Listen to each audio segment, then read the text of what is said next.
Fascist আমলের মতো পাচার নয়, অর্থের সদ্ব্যবহার করতেই ফ্যামিলি কার্ড প্রণয়ন করা হয়েছে বলে জানিয়েছেন প্রধানমন্ত্রী তারেক রহমান। বগুড়ার শহীদ জিয়া ডিগ্রি কলেজ মাঠে ফ্যামিলি কার্ডের পাইলটিং কাজের দ্বিতীয় পর্যায়ের অনুষ্ঠানে যোগ দিয়ে তিনি কথা বলেন।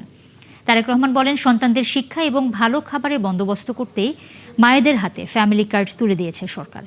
দেশের প্রত্যেকটি পরিবারের নারীদের স্বাবলম্বী করতেই সরকার এই উদ্যোগ নিয়েছে বলে তিনি জানান। যুদ্ধের কারণে অনেক কাঠখড় পুড়িয়ে তেল আনতে হচ্ছে জানিয়ে প্রধানমন্ত্রী বলেন, বাড়তি দামে কিনতে হচ্ছে তেল। এরপর বাগবাড়ি নুশিপুরে অবস্থিত চৌকির দহ খাল খনন কার্যক্রমে উদ্বোধন করেন তিনি। খাল খনন শেষে নিজ বাড়িতে দুপুরে খাবার শেষে যাবেন বগুড়া আলতাফুন্নেসা খেলার মাঠে। বক্তব্য রাখবেন জেলা বিএনপি আয়োজিত জনসভায়। এর আগে দুপুর 1:30টার দিকে গাবতলী উপজেলার বাগবাড়িতে শহীদ প্রেসিডেন্ট জিয়াউর রহমানের গ্রাম হাসপাতালে জরুরি হাম রুবেলা টিকাদান ক্যাম্পেইন উদ্বোধন করেন তারেক রহমান।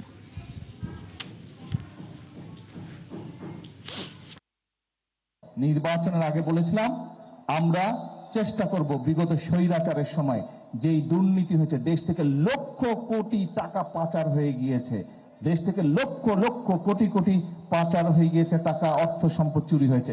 আমরা এই দুর্নীতিটাকে রোধ করতে চাই, কারণ এটা জনগণের টাকা, জনগণের অর্থ পাচার হয়েছে।